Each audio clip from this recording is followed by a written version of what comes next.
Okay. Well, good morning, everyone. And today I'm talking to you from Enid Street in Goodna. And I've just had the opportunity to speak to some of the local residents here. This has been ground zero for flooding in southeast Queensland. This is the lowest point in the suburb of Goodna. And I've just met with some residents who've been flooded 3 times over the last decade. Today I'm joined by local state and federal representatives, the local state MP, Lance McCallum, who's the state member for Bundamba, the federal member for Oxley, Milton Dick, local Goodna stalwart, Councillor Paul Tully, who knows this community very well indeed, and local residents, because for them, this is community. This is community, this is their community, this is where people have lived for many years, raised their family, and it's a community that they're very proud of. And today, we've got a win thanks to people power. We've got a win for the people who live in Goodna and other parts of Queensland who've been impacted by a terrible flooding event. And you've only got to talk to our friends here, our fellow Queenslanders, to hear from them and feel the emotion of what they've had to go through and suffer through another flooding event. So today I'm very pleased that the Prime Minister has committed to match our funding to support resilience and recovery program that we are putting together as a state. As I said to the residents, this is a nation-leading program. There has never been a resilience and recovery program of this type ever put together. It is regrettable, I must say, that it took so long for the Prime Minister to act. It took him 3 weeks to consider our proposal, a big proposal, but a critically important proposal for people in Enid Street and other parts of the state. In 36 hours after the Prime Minister said no, he's now said yes. And so that is a great credit to the strength of Queenslanders, people that I've met here today, people who live in this community, who are still putting their homes and their lives back together after a terrible flooding event. And so I want to thank them for their strength and resilience. They represent the best of Queensland. We are tough, hardy people. We are the most battle-hardened people in the Commonwealth because we have to deal with these sorts of natural disaster events. But when it happens more than twice, you've got to start thinking about how we rebuild communities better. So today this is for you, and we're very pleased to have been able to fight on your behalf to make sure we get the biggest and best possible package to support recovery of this community. Some of these communities have been impacted, as I've said, in across the southeast multiple times over a decade. The water that fell on Brisbane over and cities like Ipswich was greater than the 1974 flood. So this is a very big flooding event indeed. And I want to thank the local representatives who I know have been out here in the streets, in the suburbs, helping people recover. So now what we'll do is we'll work with the federal government to finalise the guidelines for that package. We'll try and do that in as quickly as possible. And I know through the leadership of the Queensland Reconstruction Authority, which is a nation-leading, in fact a world-leading recovery and resilience agency to deal with natural disasters, I know we'll put together the best possible package to support our friends here, our fellow Queenslanders, and to get their communities back together as quickly as possible. So with that I might hand over to Lance to say a few words, Milton, and then we're happy to take any questions after that. Thank you. Thanks very much, Acting Premier. I'd like to pay tribute to the strength, grit and determination and resilience of my local community, which has been on display all the way through this terrible, terrible flood event that we have been through. We welcome the fact that Scott Morrison's no has turned into a yes. We wish that it had never been a no in the first place. The answer to co-funding our $740 million flood recovery package should always have been a yes in the first place. It should have been, yes, we will help you build back better. Yes, we will help you raise your house out of a flood zone. Yes, we will help you with the buyback scheme. Yes, we will help you build back with flood-resistant materials. There is a question as to why, after 3 weeks, the Prime Minister has decided to change his mind after taking 3 weeks to think about it, 3 weeks to say no, to now turn around quite quickly and say yes. That is 3 weeks of lost opportunity. That is 3 weeks of lost time and lost certainty that our community and 40,000 households, flood-affected households across Queensland need to be able to take the decisions and plan for the future and take the next steps in their recovery. Thank you. About a month or so ago, this street and the surrounding areas were completely smashed and inundated. People's lost their entire lives, and I also want to echo the Acting Premier's comments and words of support for the residents who have banded together. This is a tight-knit community. It's people who are really strong, but floods test and do test our community. So I want to thank the Queensland Government, in particular the Acting Premier and Treasurer, and powerful advocates like Lance McCallum, who have been stepping up and making sure that our community isn't left behind. Sadly, it's always the same with this Prime Minister. Although we've seen a backflip today, we need to be working together. We need to be working in a spirit of cooperation, because at the end of the day, this is about people's lives and this is about helping people. So thank you from the bottom of this community's heart for making sure that this package is going to be delivered, that we will help people rebuild their lives, to make sure that they have the options before them. When I was here yesterday, the heartbreak amongst residents was palpable. But we've seen this backflip now. We've seen the Prime Minister back down because of one thing: people power.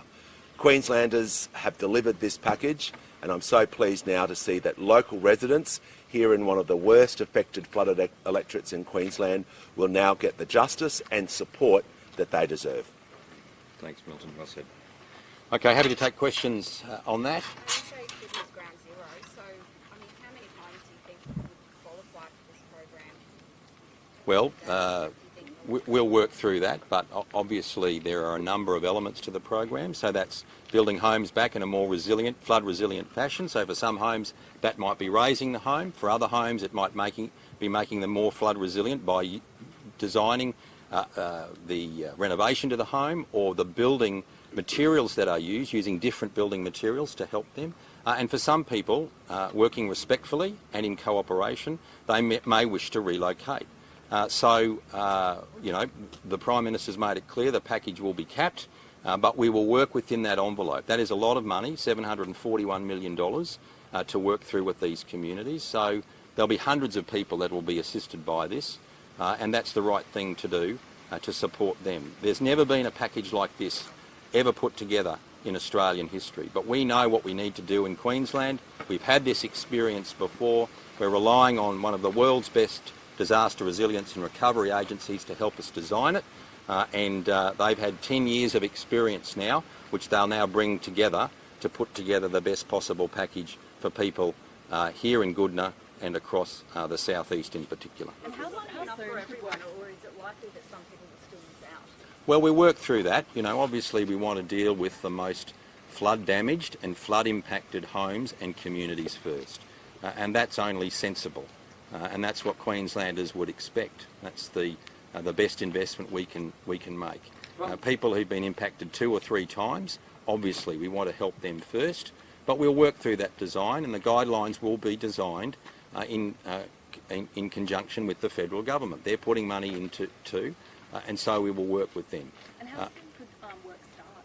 Beg your pardon? How soon could work start? Well, as soon as we finalise the guidelines with the federal government, we want to get the money out of the door. So that's very important for us, but we want to get it right. We want to make sure we get value out of every last dollar that we invest in these communities, and that's what Queenslanders would expect us to do. But we've built enormous experience here in Queensland in recovering from natural disasters over a decade, and every bit of that experience and understanding and knowledge will now be brought to bear to ensure we get the best possible value and the best possible help to people who are rebuilding. Just on that point, over what period will this money be spent? Will most of this money be spent within the next year, for example? Is that I might let Brendan comment on that, but you know, we obviously want to make sure the money is spent effectively, and that will depend on the particular individual, the particular home, and the particular program that we're rolling out. The Prime Minister on 4BC this morning said there were conditions attached to this funding, namely they want the state government to be more transparent with its funding. What measures of transparency will you guarantee or will you commit to in regards to this funding? Well, that's just nonsense by the Prime Minister. The Queensland Reconstruction Authority is responsible for the payment and distribution of all disaster recovery, relief and resilience payments. We've been doing that for 10 years. And the Prime Minister has 2 members of that board of the Queensland Reconstruction Authority. Currently, he's got 2 advisors who meet with the Queensland Reconstruction Authority. The Chief Executive of Emergency Management Australia and former Queensland Mayor Bruce Scott, who's on the National Recovery and Resilience Agency. So he knows exactly what we do with the money because he's got his people on the board working with the QRA. So it's just silly to say we don't do that. But look, having said that, you know, the Prime Minister, too late to the party again, too late, held back, wouldn't commit until pressure from people came on him, until Queenslanders said, we need a fair go. And that's what we've got out of him. So look, we will look at whatever he's putting up. You know, you've got to be careful with Scott Morrison. He often says one thing and then does another, but we will look very carefully. I want to get on with this. That's the main thing, and I know that all members of the government want to do that. Lance in particular, who's representing these people, he wants to crack on with it too. So that's very important for us. We've got MPs out in the community today, down in Logan where I live, in Brisbane, you know. We're all working with our communities and we'll work through those things as quickly as possible to settle the program and get the guidelines out. Do you think the funding has been politicised? No, I think what we've seen is the Prime Minister again, too slow to act. He did it with vaccines. He did it with quarantine. We're just building a quarantine facility. The federal government's just building a quarantine facility at Pinkenbar now. It's still not complete. This is 2 years after the pandemic started, and the federal government's been responsible for quarantine for 120 years since the nation began. So look, that's just the reality. We had to fight hard for Queenslanders. We simply couldn't believe that the Prime Minister wouldn't want to help people in distress. That's why I was very vocal about it yesterday, and I'm so pleased 36 hours after the Prime Minister said no, he's now said yes, he's caved in, he's conceded, and that is absolutely the right thing to do for the people here and the rest of Queensland. Prime Minister also This is a said... win for people, pal, but really at the end of the day, we're on an election. We're about to go into an election. Isn't this just all about votes? Well, you know, we deal with natural disasters whenever they hit us in Queensland. We just happen to have a federal election around the corner. This should not be a matter of whether there's an election or not. This should be the business of government. We've got these well-established natural disaster relief arrangements. They've been existing in some form or another for more than a decade. These are well-accepted payment programs that the federal government, state government and local government are involved in. But this has been an extraordinary event, which is why it falls into that category D of payments. Okay, there's a special category for extraordinary payments, and this has been an extraordinary event. I've just spoken to one of the residents here. She's been flooded 3 times in a decade. That's not good enough. We need to do better, and our nation needs to do better. And I'm pleased the Prime Minister's come on board. You said you're going to work out the guidelines, but I mean, how soon will you start spending money by the end of the year? I'll let Brendan comment on that. But before we get to Brendan, take any other questions on this, and then we'll come back. We'll come back to you. Julian Simmons says over the last 3 years, Queensland has accumulated $100 million from Category B payments to mitigation, but says the state's only committed to spending $20 million. What's your response to that? Well, that's absolutely red hot from a bloke who was happy to do nothing and contribute nothing to this package. He's a federal LNP MP in a community whose residents were smashed, and when we put a proposal up to the federal government to match us, he did nothing. He would not lift a finger to get $1 out of Scott Morrison. And it's only because there was an outcry about Scott Morrison's awful behaviour, frankly his insulting behaviour to people who live in this street and other parts of Goodna. It was only when they realised the insult that had been inflicted on them that he decided to act. So I'm not going to be lectured to by Julian Simmons and other LNP MPs safe LNP MPs on big margins who don't deliver anything for Queensland, it's not good enough. Scott Morrison controls 23 out of 30 House of Representatives seats in Queensland. 3/4 of House of Representatives members from this state come from the LNP, and they couldn't be bothered to put their hand in their pocket to help battling Queenslanders. It was entirely unacceptable, and it was entirely unacceptable to me as the Treasurer and the Acting Premier. Every dollar we spend is accounted for under guidelines agreed with the federal government. They audit us, we report against those guidelines, and I know that because I did that when I was the Minister for State Development. So for him to turn around and put out what is frankly a distraction from an awful decision not to fund Queenslanders is entirely unacceptable. And that's all it is. It's a distraction. I'll let Brendan comment on that further. He's the expert on that, but I'll let him comment. They've given you. He said this morning on radio they've given you $52 million from previous disasters, and that's Commonwealth money you haven't spent. I will let Brendan give you the detail on that. But for flooding events, this is a bloke that had $4.5 billion in an emergency response fund and spent almost none of it, because he's all talk and no action. $4.5 billion he set aside for flood recovery and response to make communities more resilient, and he spent almost none of it. It's just more talk. I see in the paper today there's a $100 million home building fund. That's something he announced in the last budget, and he still hasn't done the guidelines. So, I mean, fair income, we're just not going to cop it in Queensland, but I'll let Brendan comment on that. But I do say, with some programs, we have contingencies, because some programs run over cost. Sometimes building costs are higher than we anticipated. So we keep that aside so we can fund the full program. But Brendan, I might let you get you to speak to those details. Yeah, but I'll come back. No, we'll just deal with flood first, and then I'm happy to come back. Thank you. Brendan Loon, Chief Executive Officer of the Queensland Reconstruction Authority. In relation to the contingencies associated with DRFA programs in delivery, they are exactly that. The Queensland government and local government are not sitting on any unspent funds. This is a program that is from 2019-20 and is still in delivery. And the funds that are being referred to are essentially the safety net that underpins local councils' delivery of their reconstruction programs associated with this event. The reality for us here in Queensland, we are currently dealing with the reconstruction and recovery from over 20 events. And so all the funds that are being contributed by local government, state government and Commonwealth government are being utilised by all levels of government to deliver the best recovery outcomes for their community. In relation to the housing package that has been announced this morning, I believe the question was, how long will this take?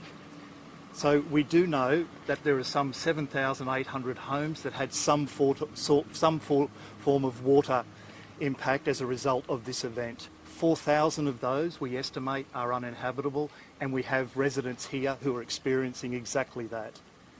Our experience in 2011, 2013 and again this year is this will be a long process. From 2011, it took us 2 years for the majority of our residents in our impacted communities to be back in their homes. And this is the importance of this package. It gives people confidence that their recovery and their reconstruction will be supported, but importantly, it will deal with flood risk.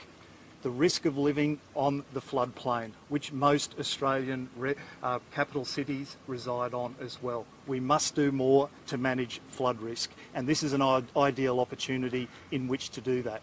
In terms of how quickly money is coming out, as part of this package that was announced yesterday, there has been an uplift in the amount of structural assistance grant monies available to the most vulnerable members of the population. So that's gone from $14,000 per family for a rebuild up to $50,000. So eligible people are able to access that money now, and they can do it online or by ringing the Community Recovery Hotline. So those monies will be going out now. In relation to the guidelines, with any of these packages, when the Commonwealth makes an announcement, and we only heard it this morning, we need to work with the Commonwealth in terms of determining what those eligibility criteria are. This happens for every grant program that are funded under the DRFA. We have, however, been working with industry, local council and members of the community, and also the Commonwealth now. to ensure that the principles will be we support the most vulnerable and we deal with those most at risk due to flood. So they're the broad level principles, and we'll continue to work on developing those guidelines over the next little while. Thanks, Brendan. How big is this task, Brendan? Just for the Reconstruction Authority? So in terms of the housing and reconstruction rebuild, as I've said, there are some 7,800 properties that we know were water impacted. If I go back to 2011, and it's difficult to compare between events, there were some 12,000 in Brisbane and Ipswich. So it is a huge event for us. And on top of that, we look at the stresses and the strains on the system. We also have the same event happening in New South Wales as we speak. So the rebuild for this will be quite significant, and we expect it will take time. And you said a long process, so maybe a couple of years based on your experience? That's been our experience, and for some who are very, very keen to get back in their homes, we wish to facilitate that as quickly as possible. But we must recognise is that some members of the community take longer to get back into their homes. Importantly, we have a safety net through the community recovery arrangements to support those people who actually will take a little while longer to get back into their homes, and that will be part of the guidelines that we build around this package. Thank you. Minister, is $110,000 a lot to pay for a new TransLink logo that looks a lot like the old one? Well, I heard that criticism by the LNP this morning from a party that spent $10 million on a national logo that ended up looking like a coronavirus, and they had to spend more money to fix it. So that's what the LNP does. Look, we want to make our public transport services accessible and visible to all. And so we don't make any apology for ensuring that people can access public transport in a visible fashion. And already the customer feedback has been very strong. The advice that I've got from the Department of Transport is customers are responding. They are acknowledging that there are more what's called validators. That's the tap-on, tap-off machine. In fact, there aren't more validators. What there are more validators that are more visible. And so people are now responding to something that is more visible. And the advice also is that having a single colour is clearer for people who have difficulty discerning colours, particularly if they're colourblind or have some challenge like that. And so we'll take the advice of experts on that when we rebrand. But this is the first rebranding that's happened for 20 years. So in that context, it's an important thing to refresh and rebrand public-facing organisations like our public transport That system. 110 grand's just for the design, though. How much is it going to cost to roll out that brand across every train, every tram, every train station, every bus stop? Well, Is that going to be in the millions of dollars? I don't have that answer with me today, Jack. Very happy for you to put that to the Transport Minister, and I'm sure he'll be able to assist you. On Do you COVID, think just on the logo, sorry, do you think it looks like a lot like the US Department of Transportation logo? I don't know what the US Department of Transportation logo looks like, and I'm sure there's a lot of Queenslanders who don't have any idea what the US Department of Transportation logo looks like. with COVID, Any other questions? yeah, in terms of COVID, what's the government doing to boost the vaccination rate, especially in far north Queensland, which is still at 64% double dose? Surely that must concern you heading into winter. I'm happy to defer to the Health Minister on that, and also the Chief Health Officer, but we do have a very successful history of vaccination when it comes to COVID, and over 92%, and that's very important for Queensland. But we encourage everyone to get vaccinated. That is the single best thing we can do to protect ourselves, our family, our neighbours and our friends from this terrible virus. So we'll be encouraging that. And if there's more that we can do, of course, we will always promote vaccination. We've been amongst the strongest in the country supporting and promoting vaccination out in the community, and we'll continue to do that until the pandemic is over. So it's going to remain really at the front line of what we do as a state. Everyone getting vaccinated, and that's important. Is the government satisfied with the wound-back testing regime we have at the moment? And do you think our hospitals will cope with a COVID and potential flu collision at winter? Well, I'm happy to take advice from the Health Minister on that, but those preparations are well in hand, and we're used to the flu season. We got prepared for that when I was the Health Minister, and obviously preparations are well in hand to make sure our system is in strong a position as it can for both COVID and flu this coming winter season, and I know those preparations are being undertaken by Queensland Health at the moment. Has said the government needs to have more testing. Do you agree with that? I'll defer to experts on that. He's an epidemiologist, I'm not, and happy for Dr Gerard to form a view on what more we need to do. Just on vaping, Yep. though, there's a new report, it's quite significant, showing the harmful effects of vaping, particularly on young people. Was Grace wrong when she said it was no bigger issue than cigarettes when she was at school? Well, I think the Minister was making the point that tobacco is bad. That's just the reality. We've spent 50 years trying to explain to the community that tobacco is bad for your health and bad for your future. And vaping's no different. And I think the Minister's absolutely right when she draws the comparison, that it is a concern that anyone would be involved in that because it's bad for your health. And that's the point the Minister was making. Does it concern you, though, that a lot of the flavours are they're like lolly flavours? There's raspberry and fairy floss are clearly targeting children. Look, vaping's not good for your health. That's just the bottom line, regardless of what the flavour is. Tobacco's not good for your health. It causes a lot of damage to individuals and families, and that's just the reality, and people should be discouraged from engaging both in smoking and vaping. All right, thanks everyone.